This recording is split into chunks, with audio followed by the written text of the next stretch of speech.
impossible has happened. Unbelievable.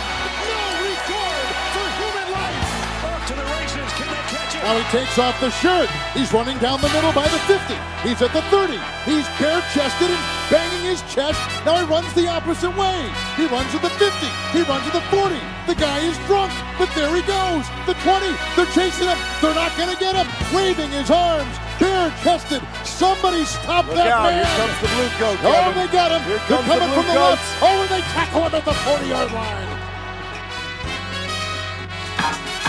I'm talking about balls deep.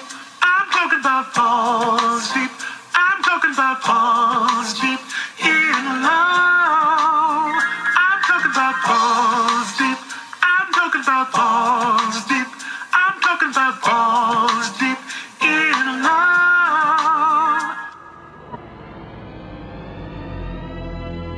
And now for our feature presentation.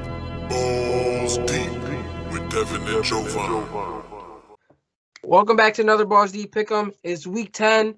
Jovan and I, per usual, are going to go through and cover 3 key matchups this week, along with mentioning our upset pick of the week and our lock pick of the week, which essentially is a guarantee on our end that they will come out on top with the W. But just to summarize what happened last week and weeks, leading up to this week 10, Jovan last week finished 4-1, which brings his overall record in the season to 23-22. That boy finally, he's over 500. How you feel? Pretty good. You know, I think I'm gonna try to go for 5-0 this week, though. Try to start solidifying that comeback. Now that I got 500, now I gotta pass you. Now I gotta finish the season with a better record. So. Oh, you still got a long way to go for that one. But, but me last week, I finished 3-2 on the week, which brings my record for the entire season to 29-16. Me and you both lost in that Seattle game against Buffalo. We said it was going to be a close game, but we didn't expect Buffalo to come out striking the way they did, as soon as they did, at least. But then also my extra loss came in the battle of the Saints versus the Bucks, where the Bucks straight up got annihilated, which helped you in your record because you doubled down on the Saints, and you lucky bitch. But to bring it to week 10. That was the plan all along. All right, but to bring it to week 10, the first matchup that we're going to be covering is a close one. I think it might be the game of the week. It's not necessarily a game of the week, but I think it'll be probably the best game of the week. It's Buffalo versus Arizona. Like we said, Buffalo came out striking against Seattle, which we know Seattle to be one of the top teams in the NFL at the moment. And Arizona, they choked. It was a close game against Miami, and Miami came out on top, winning by a field goal. So, who do you have winning? Does Buffalo, continue their streak, or does the Cardinals and Kyler Murray bounce back from that loss? This is a really tough matchup to call. Like you said, potential game of the week. But I'm kind of leaning towards Buffalo here, simply because, like you said, I mean, they're streaking. They're looking like they found their groove again. Josh Allen obviously had a really great game against the not so impressive Seattle defense. So obviously we'll have to see how well he can do against the Cardinals. But ultimately for me, I think I think they're going to continue to streak. I think they're going to continue to do what they did last week and refine themselves. And the Cardinals are a little bit iffy week in and week out. Although they do have the top ranked offense, they're really good. They can be streaky. And like you said, they did choke last week. But ultimately, I think it comes down to Buffalo's defense. We saw the Cardinals obviously lose last week to Miami. And I know it's about matchups, not who's better. But Buffalo did beat Miami barely by 3 points. But I think Buffalo is going to beat Arizona as well, just for the simple fact of that defense. And like I said, I think they have a lot tougher defense than Miami does. So that defense against the top-ranked offense, and then not to mention, like I said, the red hot offense of the Buffalo Bills now. I think it's going to be a little bit too much. I think it's a very, very, very close game. Probably, honestly, a 3-point game by the end of it. But I got Buffalo just edging out. Yeah, like right before we recorded, I was telling you, like, I till this recorded, I do not know which team I'm going with in this game. This game can literally teeter one way or the other. You really just don't know. But for me, it came down to like Kyler Murray's the X factor. Is Buffalo going to be able to stop Kyler Murray? Like not so much with his arm, but more with his legs. Are they going to be able to contain him within the pocket? And I think it's going to be a shootout regardless. I think it's going to come down to which defense, makes that necessary move, the necessary turnover to win the game. And like you mentioned, I trust Buffalo's defense a little bit more than I do Arizona's defense, which is why I'm going to roll with Buffalo.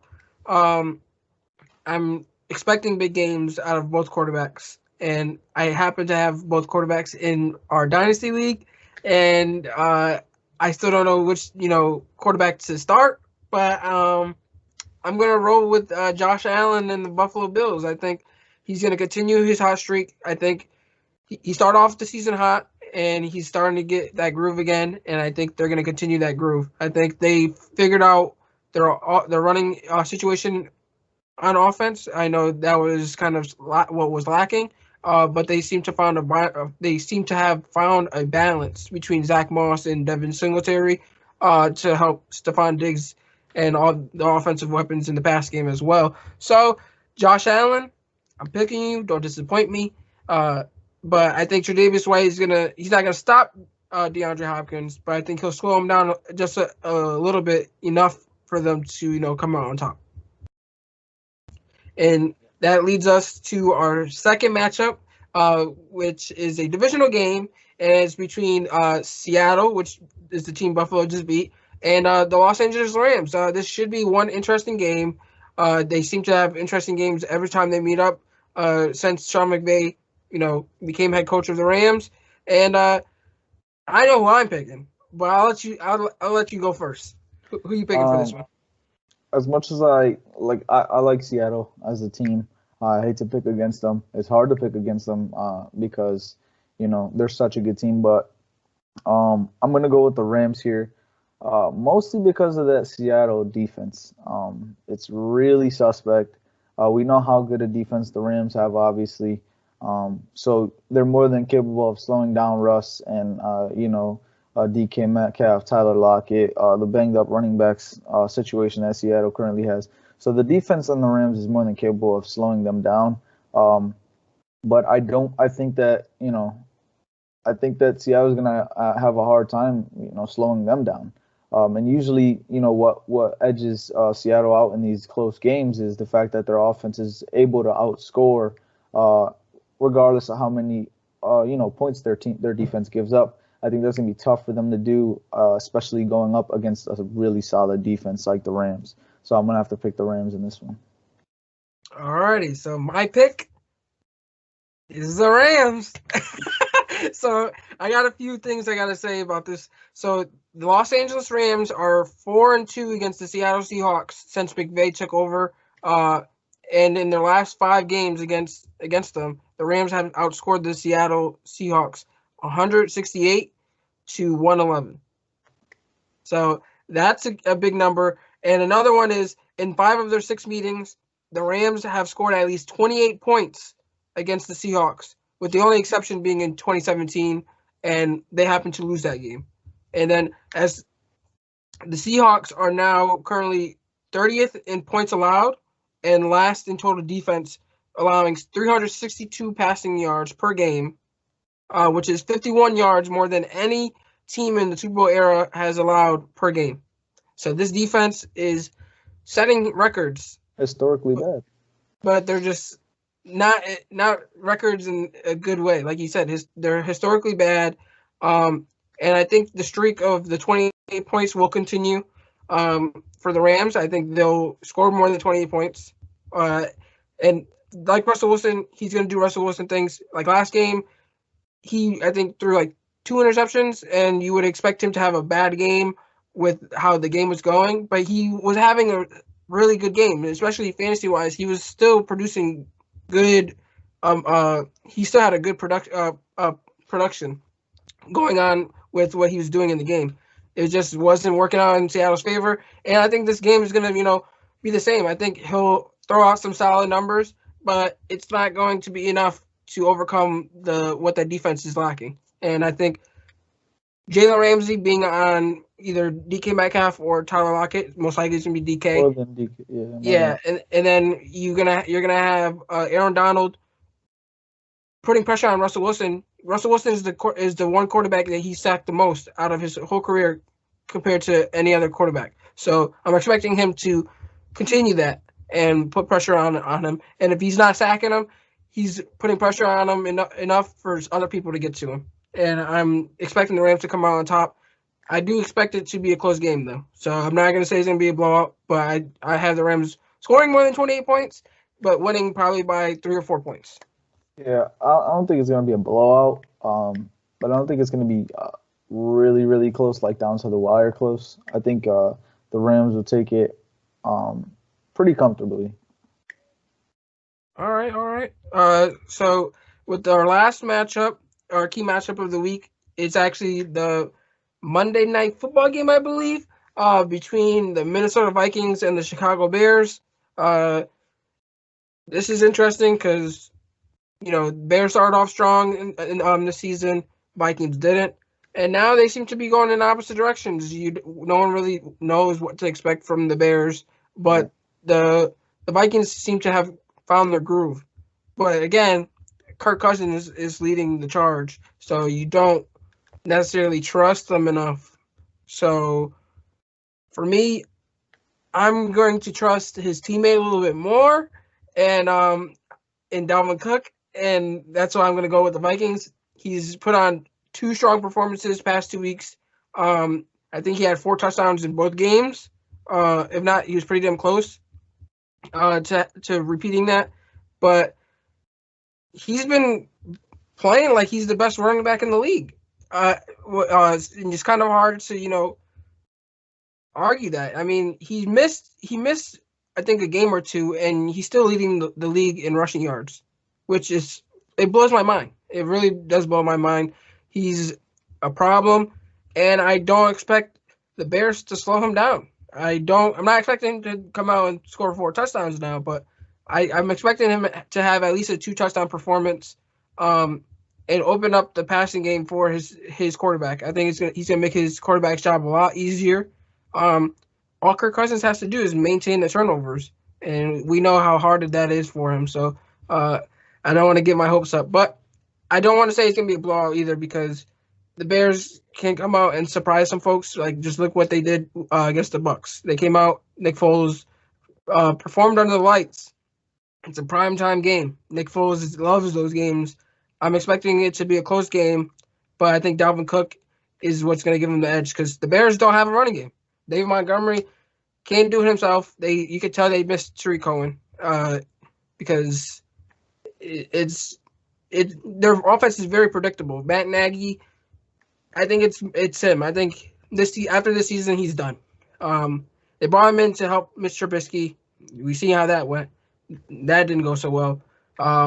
Now Nick Foles is in there, who knows the system, or the Andy Reid system, which Nagy comes from, and he's even having issues with the play calling. So I think he's done. I think the GM's done. I think after this season, there's going to be a clean sweep in Chicago, and there's going to be a new quarterback in Chicago too. We don't know who it is, whether it's going to come through the draft or free agency, but I think they need a fresh start, and it's going to start with Minnesota beating them, and I think it's the beginning of the end for the Bears. Yeah, I got the Vikings winning this one easily, honestly.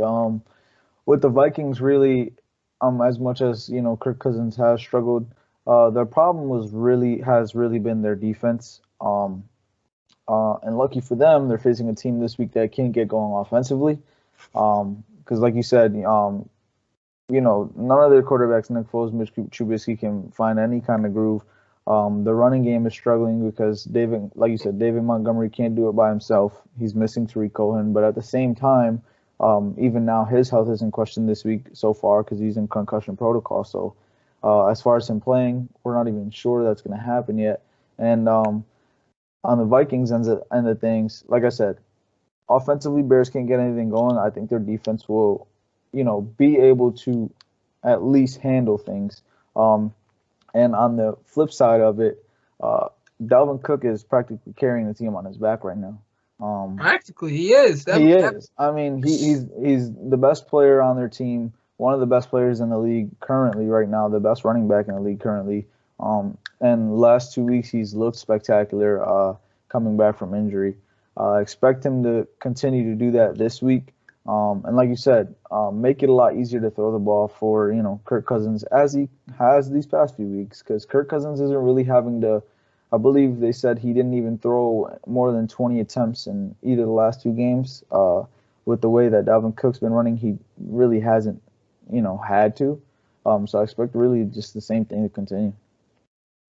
Yeah, I'm expecting the Vikings to come on top. If they don't, like I said, Nick Foles loves his primetime games. So if that's the case, that's the case. But we're both rolling with the Vikings. We're both rolling with the Rams. We're both rolling with the Bills. So if we got the same 3 games there, it comes down to the lock and the upset picks of the week. We're going with the upset pick of the week first, or you want to leave that for last? We can go with the upset. All right. So the upset pick of the week on my end, I'm going with the Washington football team against the Detroit Lions. And hey, Alex Smith looked very well against that Giants defense in the second half of the game, and I think that's because he finally got his groove going. He knocked the rust off a little. I mean, the Giants defense is one of the best in the league. Statistically, they're one of the best defenses in the league. So Detroit does not have a defense that bars anything to what the Giants have. And that's why I'm going to go with the Washington football team. In Alex Smith we trust.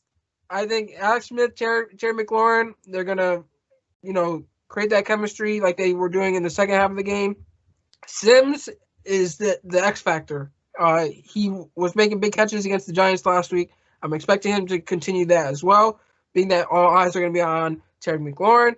J.D. McKissick, Alex Smith loves his dink and dunk passes. And, we seen what was happening. He kept getting open last week. And then you have Antonio Gibson, who's still has a promising future. I think that offense is good. Is under good hands with Alex Smith. That defense, as long as they can put pressure on Matthew Stafford early, which they were unable to do with Daniel Jones in the first half, I think they'll come out on top because putting pressure on the opposing quarterback, like they did in the second half of that game last week, created some problems because if it wasn't for, the secondary dropping some interceptions, they would have had turnovers. But they just got to, secure the bag.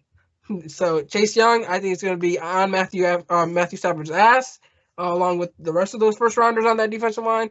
And Washington football team is going to get the win this week. I picked them, I think, was it week 1, and they won? And I'm going to be 2-0 after this week because they're going to beat the Detroit Lions. Interesting. My upset for this week is the Giants against the Eagles. I've tried to avoid picking the Giants most of the season, considering they've let me down far too often. But I'm going to go with them this week, simply based off the fact that they look like a really good football team. They look like a team that could be a lot better than 2 wins right now. More specifically, that defense has played, lights out. And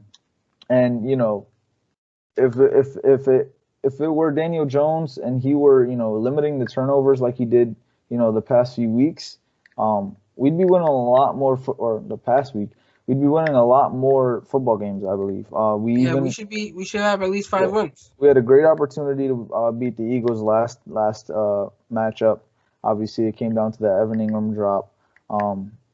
So I think this time, we are gonna come out swinging like we did last time. I think this time we finished the job.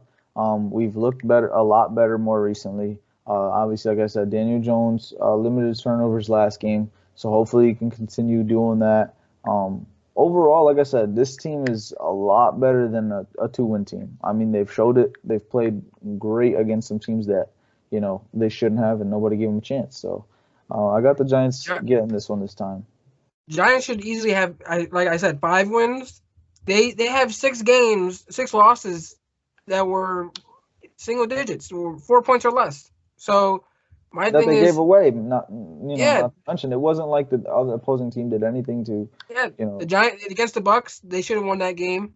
They gave that up. The Eagles, they gave that up. That should have been an easy win. The Cowboys, that should have been a win, especially with Prescott going down. And the Bears, yes, they were fighting from behind, but they were in the red zone. They were right there, and they gave that up far too easily. I mean, I think if they came out a little bit stronger in that game, that could have been an easy win. And with this division still being up in the air, the Giants with that defense still being one of the best in the league statistically, I think they can easily take that division. Even though I don't think anyone in the division deserves to make the playoffs the way they've been performing, but yes, but I think if the Giants turn around on offense like they did last week, and they need to learn not to let the teams back into the game, because last week they should not have won by 3. They should have won by a lot more. But they like to, I don't know, create, that nervousness and that atmosphere that puts fans on edge, because it's uncalled for. And I think they just need to maintain a lead and keep their foot on the gas. Don't take the foot off, and they'll be able to get these victories to come out on top, not only this Sunday, but on top of the division. So that leads us to our last pick of the week, and that's our upset pick of the week. I think you went first for the first 3, and I'm gonna finish it off going first. My lock pick of the week isn't so much of a lock on paper, but I'm going with the Miami Dolphins against the Los Angeles Chargers.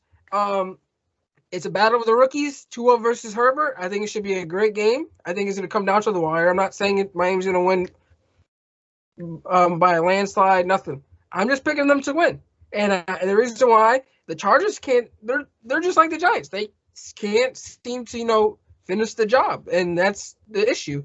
Last week, Herbert threw 2 great passes in the red zone, and they were unable to come out on top against the Raiders. Thankfully, because I think I picked the Raiders to win.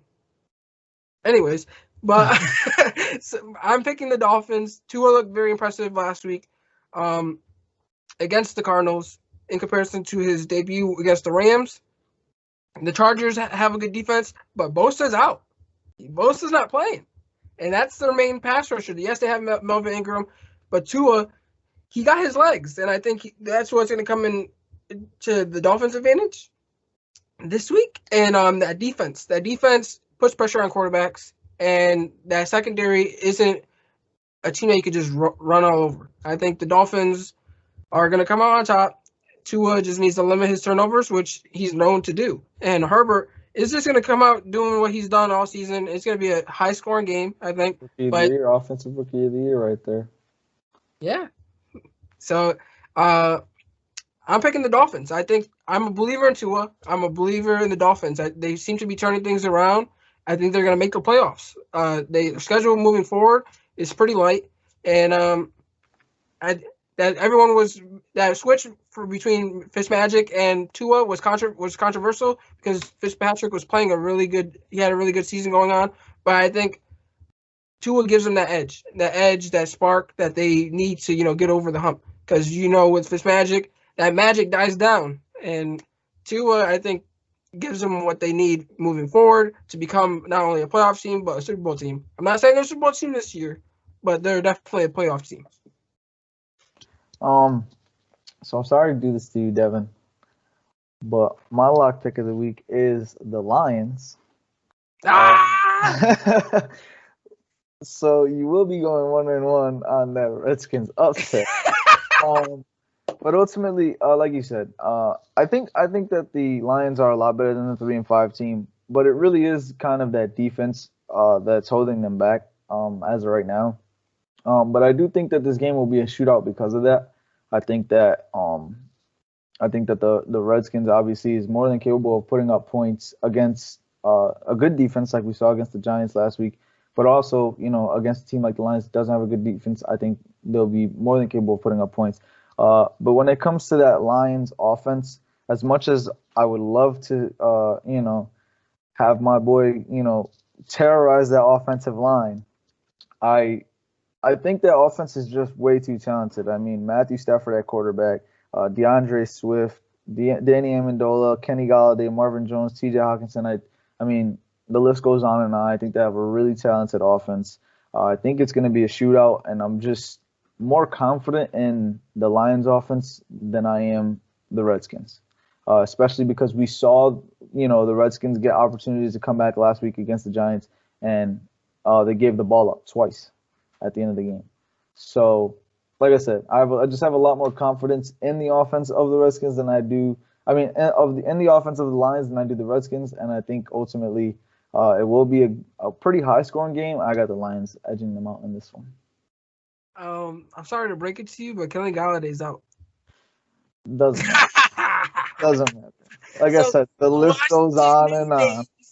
We'll come out on top. Doesn't not happening. So I see what you did there, but it ain't gonna work. All right, you ain't going 5-0 this week. You might go 3-0 in the main games, but the last two games, you going 1-1. You going 1-1. You going 3-2. The Giants is winning. You go 4-1. I'm gonna go 5-0 this week. You go 3-2. I'm going 5-0. I'm coming for you, bro. You're not coming for me, bro. You're gonna have a bad second half of this season with the pick 'em. 6 games behind. You know how many? There's only 7 weeks left. You go 3-2 this week and 2-3 next week, and I go 5-0 2 straight weeks. I don't want to hear nothing about it. I'm just letting you know. Ain't happening. But that's all we got for you guys this week. Appreciate you guys for tuning in per usual. If you're new to the channel, make sure to hit that follow button. Subscribe, hit that notification bell on down low below. If you want to follow us on social media, just check out the description. There's links down below. We're available pretty much everywhere. So that's where you'll ultimately stay updated with us. And go check out our most recent episode. It just dropped. We got some news. We talked about some college football that happened last weekend. Some MLB and NBA news, or some rumors, speculating going on. And if you're a big time gamer, go check out our guys over at the Expansion Pack Podcast. They know their stuff. I trust their knowledge. I enjoy it. They're pretty fucking hilarious. You're funny, and it's definitely a comedy show every time watching them each and every week. But they know their stuff. I'm not a big time gamer, so I rely on them heavily in terms of their knowledge. But I say just go check them out. And I have nothing else to say. Do you have anything else to say? I mean, like you said, just go give our boys a follow. Watch their stuff. They are hilarious. They do know their stuff. Whether you know your stuff or not, they're fun to watch. They keep the conversations really interesting. A lot of different insights from a lot of different opinions from the three of them. So, like he said, go give them a follow, subscribe to them as well. And thanks for rocking with us. So, per usual, we'll see you next time. Peace. You're talking about balls deep. I'm talking about balls deep. We're talking about balls deep in love. I'm talking about balls deep. My boy's talking about balls deep. We're talking about balls deep in love. Yo, what's up, everybody? King Triple C here, the Olympic champ, the flyweight champ, and the bantamweight champion of the world. In other words, the GOAT, the greatest of all time. Man, that's right. Anyhow, I want to give a special shout out to Devin and Jovan. I know you guys have started your podcast, Balls Deep. with Devin and Jovan. I want to congratulate you guys, and I want to tell everybody that's out there that doesn't know about them to you guys follow them, subscribe to them, and you guys make sure to follow them on all your social media platforms. Because if you don't, you guys can bend knee to Triple C.